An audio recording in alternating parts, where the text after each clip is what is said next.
O Brasil é um país notavelmente desigual, extraordinariamente desigual, e 2021 pode ser o ano da desigualdade entre nós. Vejam, pode ser o ano da desigualdade num país extremamente desigual, em que a desigualdade é normal. É verdade que o sarrafo, usemos essa expressão, essa palavra, o sarrafo deixado por 2020, esse ano maldito, é muito baixo. 2020 foi um ano terrível, um ano de desgraça, um ano assassino, um ano da pandemia entre nós.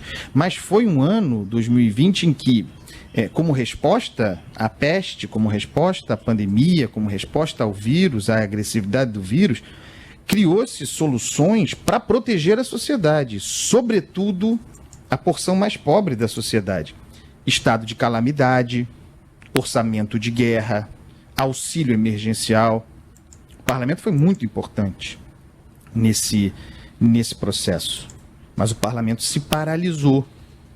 O parlamento está de todo paralisado em função dessa coisinha miúda, importantíssima, mas dessa coisinha miúda diante da pandemia entre nós, que é a disputa pela sucessão dos comandos das mesas diretoras. Parlamento paralisado e um governo central, o Poder Executivo, muito incompetente, muito ruim de serviço, incapaz de dar respostas. Então, 2020 acabou, e com 2020, formalmente, acabou também o estado de calamidade. O estado de calamidade para a matéria fiscal, aquele que nos permitiu suspender os efeitos do teto de gastos. O estado de calamidade, porém, na vida dos brasileiros, de todos nós, mas sobretudo dos mais pobres, esse estado de calamidade permanece. E talvez mesmo recrudesça. Não é só o vírus que recrudesce, porque o auxílio emergencial, junto com o estado de calamidade, acabou. Eu fico pensando, onde estão as pessoas que têm poder de decisão? Em que mundo vivem as pessoas que têm poder de decisão no Brasil diante desse fosso já grande, destinado obrigatoriamente a aumentar o fosso da desigualdade entre nós? O sarrafo legado por 2020, como eu disse, baixo, foi baixo, mas 2021 salta sem qualquer colchão. Sarrafo baixo, mas o pulo de 2021 não tem qualquer rede de proteção. É possível afirmar, tristemente, e não sou eu que falo, há muitos economistas sérios que estão com os pés firmes no mundo real, na realidade, a pobreza vai aumentar, a miséria vai aumentar. O auxílio emergencial foi um divisor de águas num momento muito difícil, excepcional, significando muito simplesmente as pessoas terem acesso à comida, poderem consumir. R$600, depois 300, mas aqueles R$600 que fizeram a diferença. Olha como se precisa de tão pouco no Brasil. R$600 que fizeram diferença para que as pessoas pudessem consumir alguma coisa, comprar arroz. É claro que esse consumo de arroz teve impacto naquele repique inflacionário do preço de arroz. Olha que coisa. É claro que a miséria vai crescer se a rede se vai e a pandemia continua entre nós. Tudo o mais constante e sem as respostas do Estado, essas de que estamos falando aqui, cobrando aqui, 2021 será o ano do recrudescimento da desigualdade. Vou bater nessa tecla aqui, o ano da desigualdade. Fala-se, por exemplo, eu vi uma consultoria dizendo isso agora, como se fosse uma grande novidade, mas isso já é falado há muito tempo. Fala-se em crescimento econômico na forma do K, né? E é muito possível.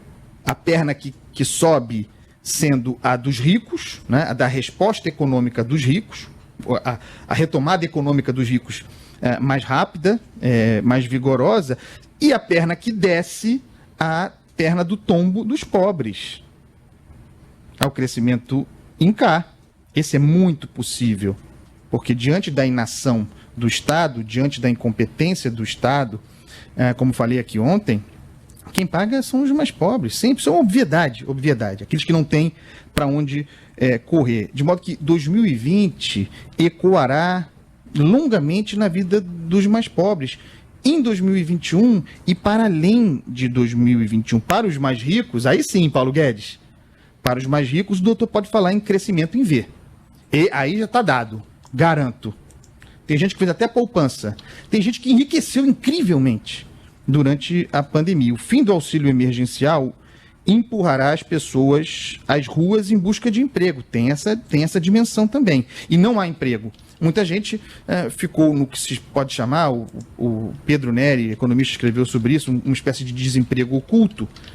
Ficaram em casa, protegidas pelo auxílio emergencial, sem procurar emprego. Com o fim do auxílio emergencial, essas pessoas vão às ruas em busca de emprego. E esse desemprego, portanto, até então oculto, se mostrará, se evidenciará. Portanto, o desemprego, olha a quantidade de camadas, né, de preocupação.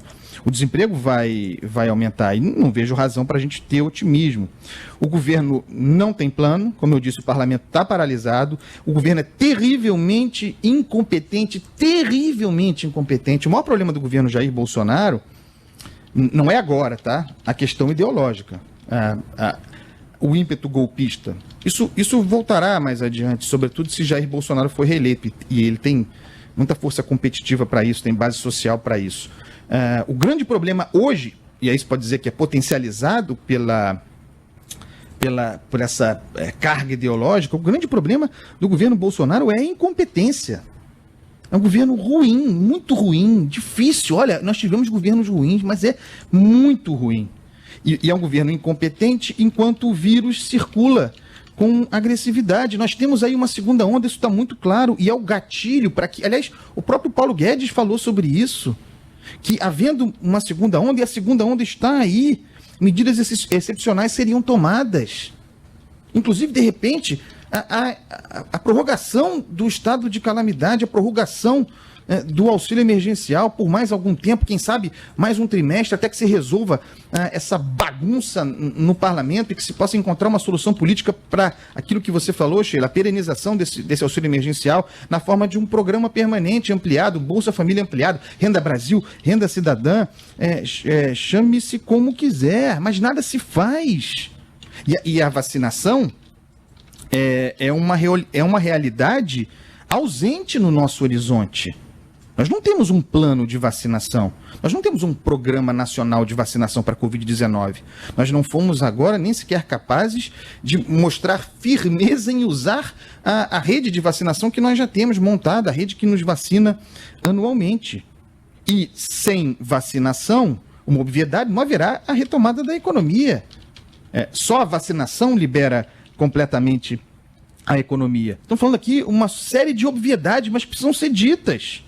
Eu, por exemplo, falo aqui todo dia isso, é inacreditável que eu tenha de dizer isso, sabe? Eu sou a favor do teto de gastos. Eu acho importante que haja uma âncora fiscal, mas em condições normais, minha gente. Em condições normais. Com a pandemia descontrolada, com uma segunda onda claramente entre nós, com nova cepa do vírus circulando aí, falar agora em agenda de austeridade é uma perversão. Essa gente que nos governa tem de botar o pé no mundo real. Tem de pisar no chão. É muito perigoso quando nós temos esse alto grau de incompetência, um poder outro, para além do executivo, o legislativo paralisado nas próprias miudezas, isso sendo percebido pela população, a pobreza cercando essa população, a miséria comendo essa população, inflação no horizonte. E, ademais, o susto de imaginar que temos no poder negacionistas em negação. Negacionistas em negação diante do buraco econômico em que nos afundamos. Tem alguma tragédia anunciada aí, pessoal. Sinto muito em ser pessimista, mas as coisas têm que ser ditas. Feliz Ano Novo! Nossa! Tá difícil hoje, viu, Andreasa?